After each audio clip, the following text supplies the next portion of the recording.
Aleloia! Dia faly miarabantsika rehetra indray ry havana aminaran'i Jesosy Kristy. Tafahoana amin'izao amin'ny alalan'ny vidéo ho ampitombona amintsika mandrakariva ny fiadanana sy ny fahasoavana avy amin'Andriamanitra iray sy Jesosy Kristy ary ny firaisana amin'ny fanahy-masina. Dia hiariva avakatsika alohan'ny fampizarantsika ny lohateny na ny tenin'Andriamanitra izay omeny antsika androany. Tenenina sady zany ny tenin'Andriamanitra izay hoentsika mbavaka sy ny famparezana hoentsika zany dia mitondra ny lohateny hoe tsy misy fetra ny herin'ny fanahy masina. Tsy misy fetra ny herin'ny fanahy masina, na hoe tsy azo ferana io fanahy masina io amin'ny heriny. Tsy azontsika ferana zany ny herin'ny fanahy masina amin'ny fahefany, amin'ny fombany, amin'ny fiasany, fa manana ny fombany, fahefany sy ny heriny izy, tsy takatry n'izay tsika hivavakantsika tompoko. Ry Andriamanitra iray, ry Jesosy Kristy Tompo fanahy masina, idera mankalaza amin'ny voninahitra anao indray izay tafahoana aminao ankehitriny amin'izao vidéo izao. Ianao ilay tompony tompo sy mpanjakan'ny mpanjaka, ianao ilay tompony fahefana rehetra hatrany an-danitra ka etỳ an-tany, ianao no antsonay. Ianao tokoa ilay tsy miova hatramin'ny taloha ankehitriny ary mandrakizay. Ianao no ivavahanay, ianao no tomponay, ianao no resahanay eto. Ry Andriamanitra, nanolotra ny zanakao lahy tokana Jesosy Kristy ho famonjena, ho fanavotana. Eny, ianao ilay nandresy ny fahafatesana, ianao ilay nitsangana tamin'ny maty, ary ianao tokoa ilay maniraka amin'ny fainao masina ho amin'ny olona tsiraray avy izay nandray anao, nanolo-tena ho anao, mibebaka teo anatrehanao. Ka dia misaotra indrindra Tompo amin'ny fanahy masina izay omenao sady manazava, manambara ny sitraponao. Ary fanahy masina, ianao no hiteny, oka tsisy ambara fa tsy ny sitraponao, oka tsisy hoeninay koa fa tsy ny feonao. Aminaranao Jesosy Kristy naovanay izany vavaka izany. Aleloia, amen. Dia misaotra ny tompontsika amin'izao fotoana izao, afaka mifampizara ny tenin'Andriamanitra zany arak'izay lohateny izay, dia hoe tsy misy fetra ny herin'ny fanahy masina. Ny tenin'Andriamanitra izay andraisantsika ifampizarantsika ny amin'izany sady dia ao amin'ny Asan'ny Apôstôly toko voalohany andininy fahavalo. Ny Asan'ny Apôstôly toko voalohany andininy fahavalo zany izay mivaky toy izao aminaran'i Jesosy: fa azo hery ianareo amin'ny ahatongavan'ny fanahy masina aminareo ka ho vavolombeloko any Jerosalema sy manerana any Jodia sy Samaria ary hatrany amin'ny faran'ny tany. Averiko indray aminaran'i Jesosy: fa azo hery ianareo amin'ny ahatongavan'ny fanahy masina aminareo ka ho vavolombeloko any Jerosalema sy manerana any Jodia sy Samaria ary hatramin'ny faran'ny tany. Dia arak'izay zany dia misy teny eto hoe azo hery ianareo. Inona moa ilay hery io? Dia hery izay avy amin'Andriamanitra io. Io Andriamanitra io, io ilay Andriamanitra Abrahama, Isaka sy Jakoba. Raha hitantsika ny tantara rehetra any amin'ny boky manambara ny fiainan'ny zanak'Israely, efa misy fampianarana marony amin'izany, dia ny taranak'i Jakoba. Izay Jakoba avy amin'ny Isaka sy Abrahama ihany, izay nofidian'Andriamanitra ireo. Fa misy herin'Andriamanitra tsy takatry ny saina nasehon'Andriamanitra amin'ireo zanak'Israely ireo. Ny tena nahitana azy misy mihitsy ary dia tamin'ny nisehon'Andriamanitra tamin'ny Mosesy zany, namohan'Andriamanitra ny zanak'Israely tao amin'ny tany Ezipta. Azontsika vakiana tsara ny Baiboly, na betsaka ny fampianarana nefa mizara izany, fa misy hery ao amin'io Andriamanitra io izay nahary ny lanitra sy ny tany, ny fahefana ozy izy nambomba ny tany, nambomba ny izao rehetra izao, nahafahany nahary izao rehetra izao. Tamin'ny teniny, ny teniny dia Andriamanitra ihany, ny teniny dia ny zanany Jesosy Kristy, ary ny teniny dia ny fanahy masina izay omeny eto ilay hery. Io zany tsy ilay hery amin'ny teny frantsay ilay hoe force fotsiny, fa puissance mihitsy ozy izy. Ny fiteny rehefa mandika anazy zany amin'ny teny frantsay dia misy puissance. Dia io tena fahefana ngeza be zany, tsy takatry ny saina, izay mihoatra noho izay eritreretintsika araka ny teny teo zany hoe tsy misy fetra io. Ny herin'ny fanahy masina io ary tsy voafetrantsika io, fa manana ny fomba sy ny fanaony fiasany sy takatry ny saina. Dia hoe ahazo hery ianareo izy amin'ny ahatongava amin'ny fanahy masina aminareo. Zay zany rehefa tonga amin'ny fanahy masina raha ny tena marina, zay vao tena ahazo hery ny kristianina na ny olona izay manara-dia an'i Jesosy. Ary naseho an'izany tamin'ireto mpianatra reto. Tamin'ny mbola tsy tonga ny fanahy masina dia natahotra ny mpianatra rehefa lasa Jesosy niafina. Fa rehefa nandray ny fanahy masina ireo dia nasany joro. Ireo mpianatra ireo nijoro mihitsy teo anoloan'ny olona fa ilay Jesosy Kristy izay nomboanareo tamin'ny hazo fijaliana iny dia nitsangana tamin'ny maty ary iny ilay Kristy, iny ilay Mesia. Izay efa nitenen'ny tenin'Andriamanitra. Dia inona ny teneniny rehefa mahazo an'ilay fanahy masina ianao ka nahazo hery, dia inona ny vokany? Dia ho vavolombeloko hatrany amin'ny faran'ny tany. Vavolombelona, ny vavolombelona dia olona natsoina hijoro eo anatrehan'ny fitsarana manambara ny marina.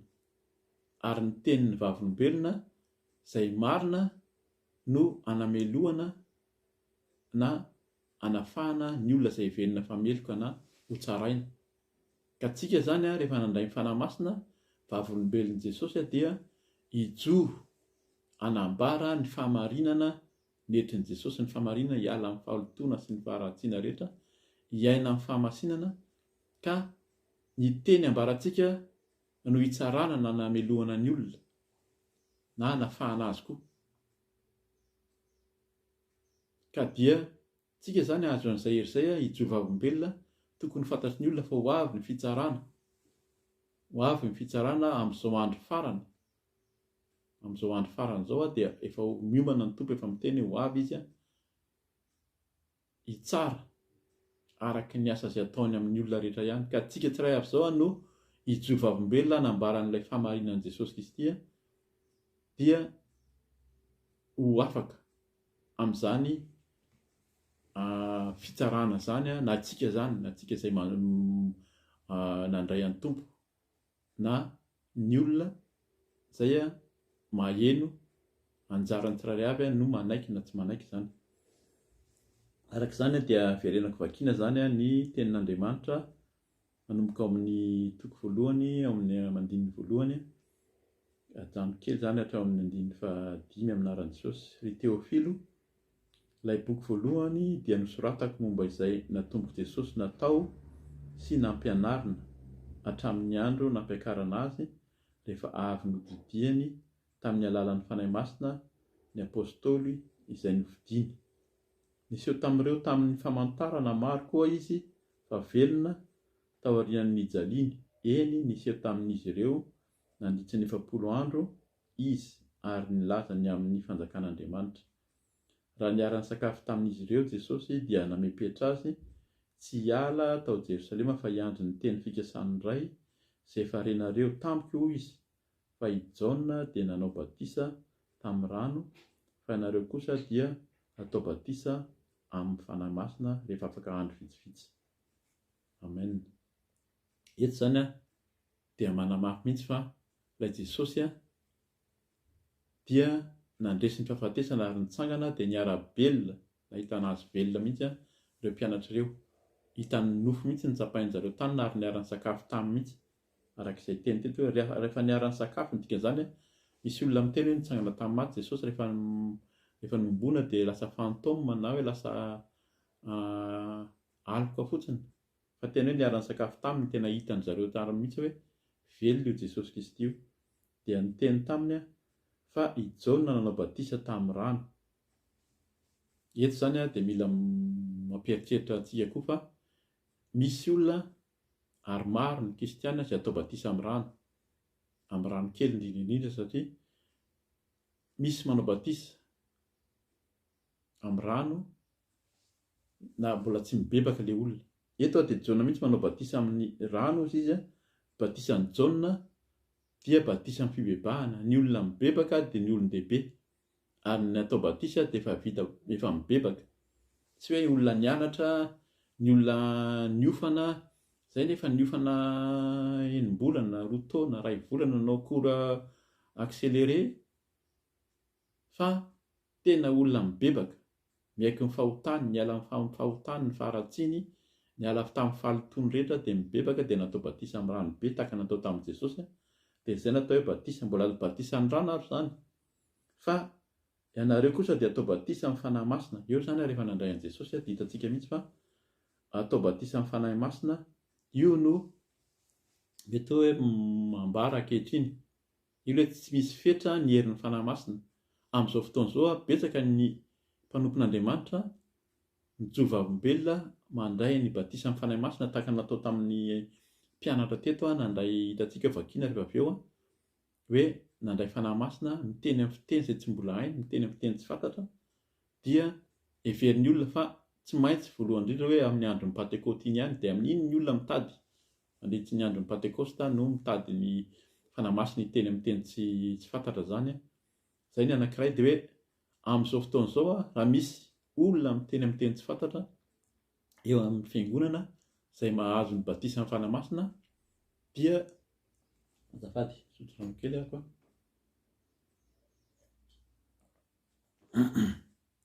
dia ilay olona indray no enjehana sy haratsian'ny olona ao amin'ny fiaraha-mivavaka. Heverinay olona hafahafa fa io olona io rehefa mandray ny hery avy amin'ny fanahy masina dia manana hery tsy takatry ny saina ary mijova olombelona, dia izay no anirahana antsika. Ary io mahatonga ny olona menatra mijova olombelona na menatra manara-dia an'i Jesosy na menatra tsaha mijoro amin'ny famasinana sy ny famarinana satria mbola tsy nandray ilay fanahy masina dia miafina na manao izay tiany ataony ihany ao anatin'ny fahalitony sy ny faharatsiana izy dia tsy sahy mijoro ary indrindra manenjika ary izay olona nandray ny fanahy masina zany. Andininy fahaenina amin'ny anaran'i Jesosy. Koa izay tafangana teo dia nanontany azy hoe tompoka amin'izao va no ampidinao ny fanjakana ho amin'ny Israely, fa hoy kosa izy taminy tsy anjaranareo ny ahafantatra ny andro na ny fotoana izay efa notendren'ny Ray amin'ny fahefany irery ihany, fa azo hery ianareo amin'ny fahatongavan'ny fanahy masina aminareo ka voavolombeloko ho an'i Jerosalema sy manerana ny Jodia sy Samaria ary hatramin'ny faran'ny tany. Rehefa nilaza izany Jesosy dia nakarina raha mbola mijery izy ireo nisy rahona mitondra azy ka tsy hitany masony intsony izy, ary raha mbola nandinika ny lanitra izy ireo tamin'ny nandehanan'i Jesosy dia indreo nisy roa lahy tonga teo anilany ny akanjo fotsy ary niteny hoe ry lehilahy Galiliana, nahoana no mijanona eto mijery ny lanitra ianareo?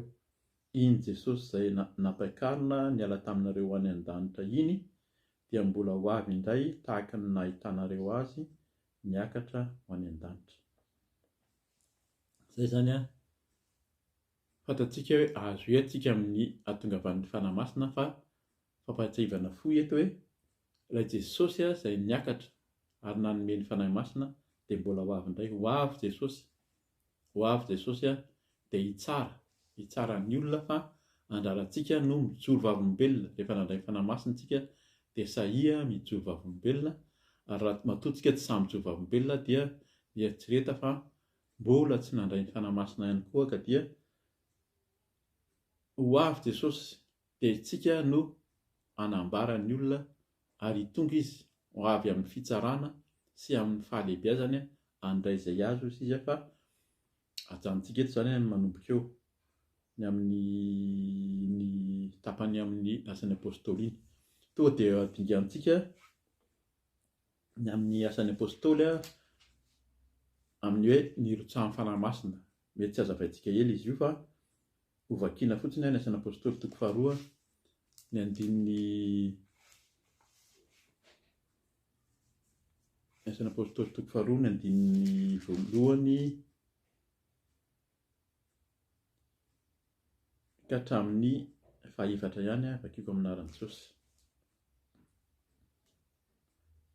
Ary noho ny tonga ny andro Pentekôsta dia teo amin'ny toerana iray izy rehetra ary nisy feo tonga tampoka avy tany an-danitra toy ny rivotra mahery ny fofofofo ka nanendrika ilay trano ny angonany, ary nisy lehilahy maro mitarehin'afo niseho taminy izay nizarazara ary nipetraka tamin'izy rehetra isan'olona, dia samy feno ny fanahy masina izy rehetra ka niteny tamin'ny fiteny maro samihafa araka ny nampitenenan'ny fanahy masina azy.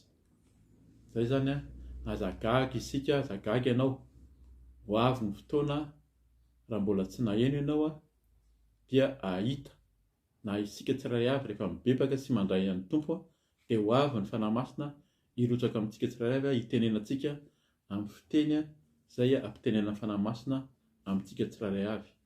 Ary io fanahy masina io dia miendrika hafa ozy izy. Misy tenin'Andriamanitra fa ny tenin'Andriamanitra dia afo mandoro. Tena mandoro na isika izay mandray azy dia hovainy tena dorany ary ny olona izay mihaona aminy koa, izay mifanena amin'io fanahy masina io dia homay ozy izy ary hovainy tahaka ny fandorana ny volamena, esorony izay ratsy rehetra fa ho apetrany ny fahatsarana, ny fahamasinana amin'ny ahatongavan'ny fanahy masina amintsika tsirairay avy. Tonga dia hamaky ny asan'ny apôstôly ahako. Ny asan'ny apôstôly toko fahavalo ambin'ny folo ny andininy voalohany ka hatramin'ny fahafolo amin'ny anaran'i Jesosy. Tany Korinto i Paoly, izay ny soramandry eto amin'iketo izany. Taorian'izany dia niala tany Atena i Paoly ka nakany Korinto. Nahita jiosy iray antsoina hoe Akiola avy any Ponto, vao tonga avy tany Italia niaraka tamin'ny Prisily vadiny izy. I Claudio mantsy dia efa nandidiny jiosy rehetra hiala tany Roma dia nankao amin'izy mivady i Paoly, koa satria nitovy raharaha taminy izy ireo dia nipetraka tao aminy Paoly ka niasa satria mpanao trano lay no raharahan'izy mivady. Niady hevitra isa-tsabata tao amin'ny sinagogy i Paoly ka nandresy lahatra ny jiosy sy ny grika. Rehefa tafidina avy tany Makedonia i Silasy sy Timoty dia nanoka tena ho amin'ny teny i Paoly ka nanambara tamin'ny jiosy fa Jesosy no Kristy. Noho nanohitra sy niteny ratsy ireo dia nanopakopa-damba izy ka niteny taminy hoe aoka ho eo andohanareo ny ranareo, afaka aho amin'izao sisa izao dia akany amin'ny jentilisa aho. Rehefa niala teo izy dia niditra tao amin'ny tranon'ny lehilahy antsoina hoe Titus Josto izay nivavaka tamin'Andriamanitra, ary ny tranony dia teo akaikin'ny sinagoga. I Krispo, lehiben'ny sinagoga, mba amin'ny ankonany rehetra dia nino ny tompo. Maro koa ny Korintiana raha nandre no nino ka natao batisa amin'ny azafady. Ary niteny Paoly tamin'ny fahitana ny tompo noho ny alina hoe aza matahotra fa mitenena ihany ka aza mangina, fa izao ombanao ary tsy hisy olona hiazona anao hanisy ratsy anao, fa manana olona maro amin'ity tanàna ity aho. Naharitra herintaona sy enim-bolana teo izy ary nampianatra ny tenin'Andriamanitra taminy. Zay zany i Paoly. Rehefa fantatsika ny tantaran'i Paoly fa fanena tamin'i Jesosy teo amin'ny lalan'i Damaskus dia nandray an'i Jesosy, natao batisa tamin'ny rano, nibebaka dia nanomboka nanolo-tena nitory, lasa nijoro vavolombelona. Zay ilay nandray ny fanahy masina dia nijoro vavolombelona hatramin'ity fotoana ity zany dia lasa tany Korinto izy ary nilaza ny sitrapon'Andriamanitra tamin'ny olona rehetra sy nitety tany maro. Fantatsika izany tsy handeha lavitra any amin'izay tsika fa andarantsika mamaky izany ny amin'ny hoe asan'ny apôstôly koa. Ary eto dia tonga ny tenin'ny tompo.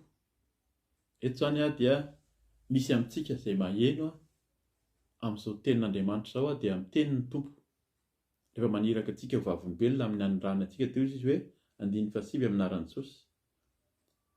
Aza matahotra fa mitenena ihany ka aza mangina, fa izao momba anao ary tsisy olona hiazona anao hanisy ratsy anao, fa manana olona maro amin'ity tanàna ity aho.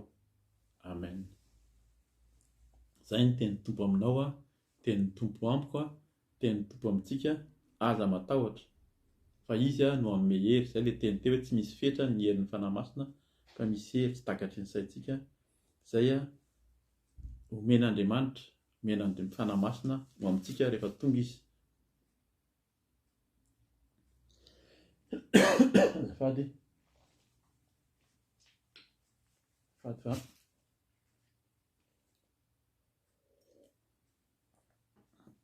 somary miboaka kely. Tonga dia toizako eo amin'ny 420 ka 720 ny amin'ny asan'ny apôstôly toko 7 zany ny amin'ny afantarantsika ny herin'ny fanahy masina io koa aminaran'i Jesosy.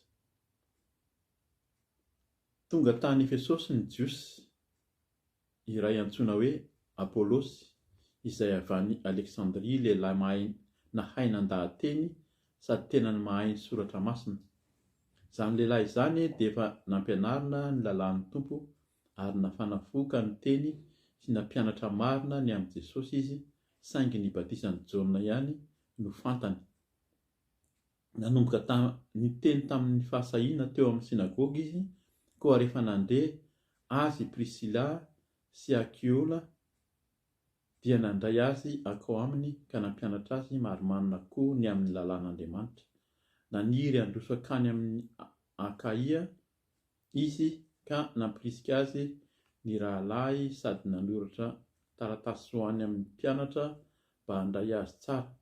Ary rehefa tonga tany izy dia nanampy bebe kokoa, be dia be ireo izay efa nino noho ny fahasoavana, fa izy dia naherina nandresy lahatra ny Jiosy teo mason'ny olona sy naneho marimarina tamin'ny alalan'ny soratra masina fa Jesosy no Kristy. Eto zany dia endrika anankiray asehon'ny tenin'Andriamanitra eto hoe misy mafana fo alalan'ny tenin'Andriamanitra amin'ny fahalalana sy tena mijoro, fa tafajanona eo amin'ny batisan'ny rano, izay batisan'i Jaona hozy izy, saingy batisan'i Jaona ihany hozy izy ny fantany. Eto zany maro amin'ny kristianina ankehitriny no mbola tafajanona amin'izay batisan'i Jaona amin'ny rano. N'ankabeazany ary tsy mijanona amin'ilay batisan'i Jaona akory fa batisan'ny zaza. Jesosy rehefa niteny hoe mety mankaty amiko ny zaza dia niraisiny dia nametrahany ny tanany ny vavahany, fa tsy natao mibatisa. Dia hoe natao batisa tamin'ny rano kely sa natao batisa fa tena olon-dehibe resy lahatra no natao batisa. Eto ilay olona nanafana fo ary dia batisan'i Jaona, efa mibebaka izy ary nafana fo ny teny toran'i Jesosy Kristy, fa tsy mbola nandray ny fanahy masina. Dia horaisitsika tonga dia toizantsika amin'ny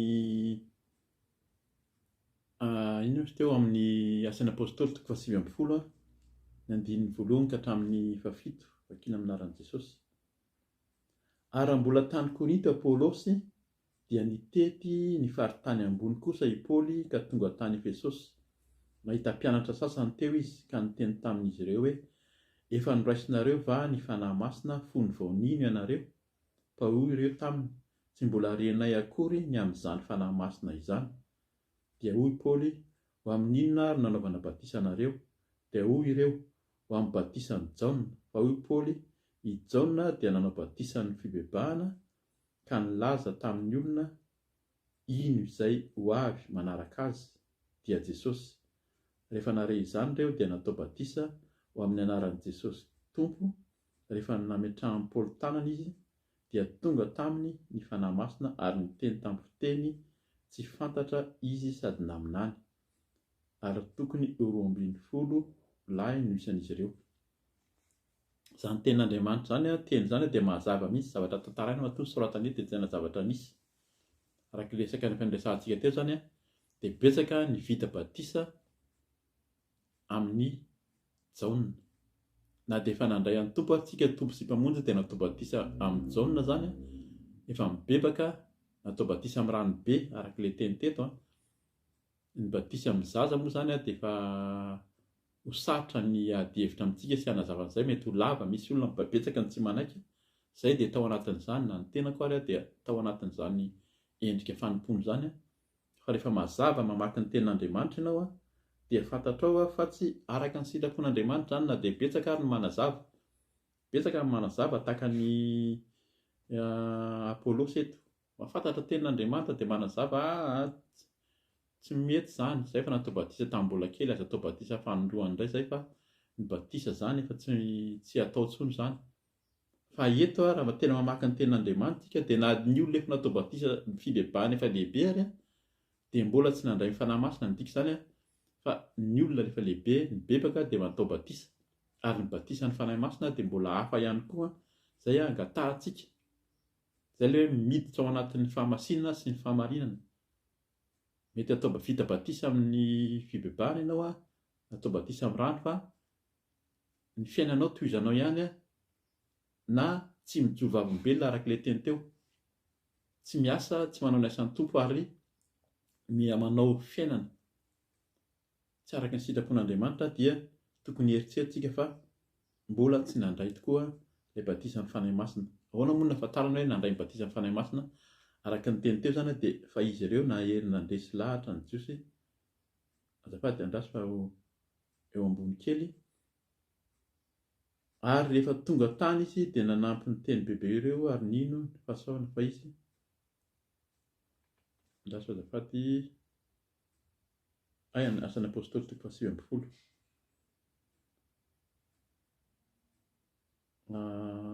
Andiny fadimy amin'ny anaran'i Jesosy. Rehefa nare izany ireo dia natao batisa ho amin'ny anaran'i Jesosy Tompo. Rehefa nametrahan'ny Paoly tanana izy dia tonga taminy ny fanahy masina ary niteny tamin'ny fiteny tsy fantatra izy sady naminany.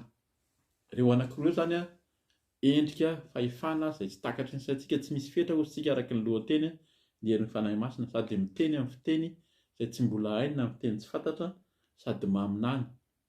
Betsaka ny mahazo fanomaiza-pahasoavana amin'izany fa ny olona dia mety hoe mime na mety hoe misalasala satria tsy mitovy amin'ilay fampianarana diso izay nomena azy, izay heverina fa mety hatramin'izay nanarahany an'i Jesosy. Eto raha tena mamaky ny tenin'ny Tompo raha tena ampianarina tsara ny ampiangonana io any amin'ny fiaraha-mivavaka dia ho gaga ny olona ary na ny mpampianatra ary dia tokony tonga saina fa ny batisa ny zaza dia tsy batisa ny fibebahana ary mila mandray ny batisa ny fanahy masina. Anazavantsika azy farany ny amin'ilay hoe ankoatran'ireo maminany sy miteny amin'ny teny tsy fantatra ireo dia ny any amin'ny Efesianina 5 no raisintsika. Efesianina 5 ny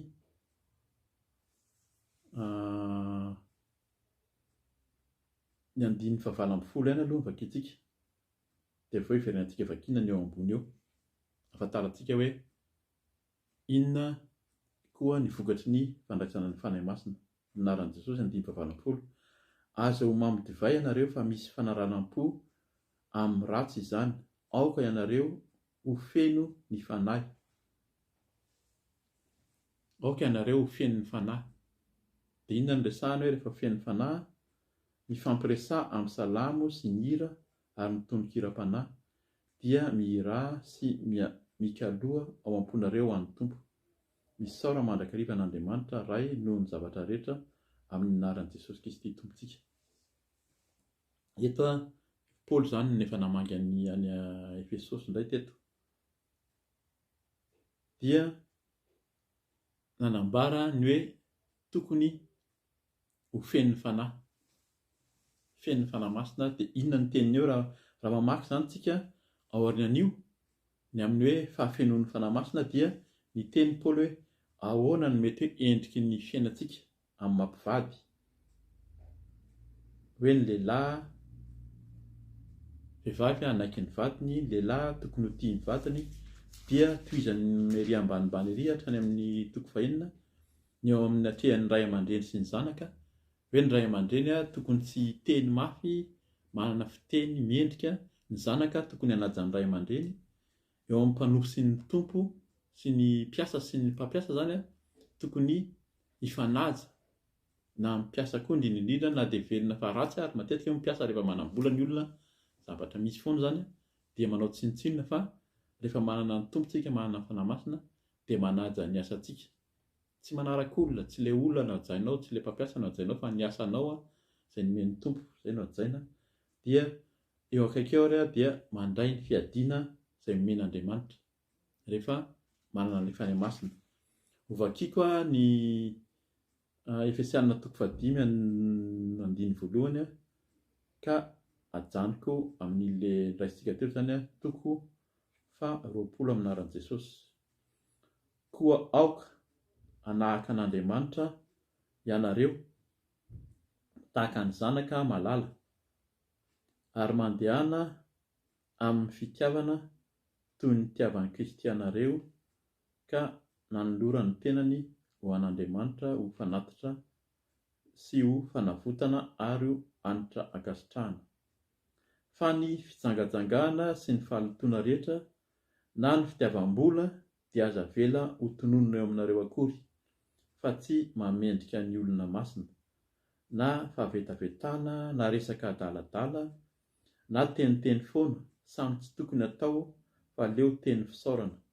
Aoka ho fantatrareo mihitsy fa samy tsy manana lova eo amin'ny fanjakan'i Kristy sy Andriamanitra, na ny mpijangajanga rehetra, na ny olombetaveta, na ny olona tia vola, fa fanompo-tsampy izany. Aza mety fitahan'ny olona amin'ny teny foana ianareo, fa izany zavatra izany no mahatonga ny fahatezerin'Andriamanitra amin'ny olona tsy mankatoa. Aza mety ho mpiombona amin'ny ambiny ianareo, fa maizina ianareo fa iny, nefa efa mazava ao amin'ny tombo kosa ankehitriny, mandehana tahaka ny zanaky ny mazava, satria ny vokatry ny mazava dia ao amin'ny fahatsaram-panahy rehetra sy ny fahamarinana ary ny fahitsiana. Fa taro izay ankasitrahan'ny tompo, ary aza miombona amin'ny asan'ny maizina tsy mahavokatsoa, fa leo mampafantatra izany izay ataony ao amin'ny miafina mantsy dia mahamenatra na dia ny milaza azy ihany aza, fa ny zavatra rehetra rehefa ampifantarina dia asehony amin'ny mazava, fa na inona aseho dia mazava, koa izany no ilazany hoe misy ho azy ianao izay matory ary mitsangana amin'ny maty dia ampazavanao Kristy. Koa tandemy tsara izay fitondrantenanareo mba tsy ho tahaka ny adala fa tahaka ny endry, ary araoty ny fotoana azo anaovan-tsoa fa ratsy izao andro izao, ary noho izany dia aza miadaladala fa fataro izay sitrapon'ny tompo. Aza ho mamy divay ianareo fa misy fanaranam-po amin'ny ratsy izany. Aoka ho feno ny fanahy, mifampiresaha amin'ny salamo sy ny hira, ary ny tonon-kiram-panahy dia mihira sy mikaloha ho amponareo ho an'ny tompo. Misaora mandrakariva an'Andriamanitra ray noho ny zavatra rehetra amin'ny anaran'i Jesosy Kristy tompontsika. Aleloia, amen. Dia izay ny fizarana ny teny sy ny famparezana amintsika ho antsika androany. Ny tompo hanovantsika engany tsy tahaka ny fahazarana izay misy ankehitriny hita izany, tsy mamenatra amin'ny teny an'izany rehefa andro Pasika na andro Pentekote, dia izay ny olona no miezaka sy mitady handray ny fanahy masina, fa amin'ny fiainantsika isan'andro dia raiso ny fanahy masina, atao batisa amin'ny fibebahana ianao, dia mandray koa ny batisa amin'ny fanahy masina, dia ho hitanao ny voninahitr'Andriamanitra fa hijoro vavolombelona sy ampafantatra amin'ny marina sy ny fahatsarana, ny fahitsiana, ny fahamasina sy ny fahamarinantsika ho amin'ny olombelona rehetra hatrany amin'ny faran'ny tany ozy izy araka ny tenin'Andriamanitra. Dia misaotra ny tompontsika, miteny amintsika mandrakariva, voninahitra ho an'Andriamanitra irery ihany, dia manao velomanao aminaran'i Jesosy mbola mihaona eto ihany raha mbola tsy tonga ny tompo. Veloma tompoko. Aleloia, amen.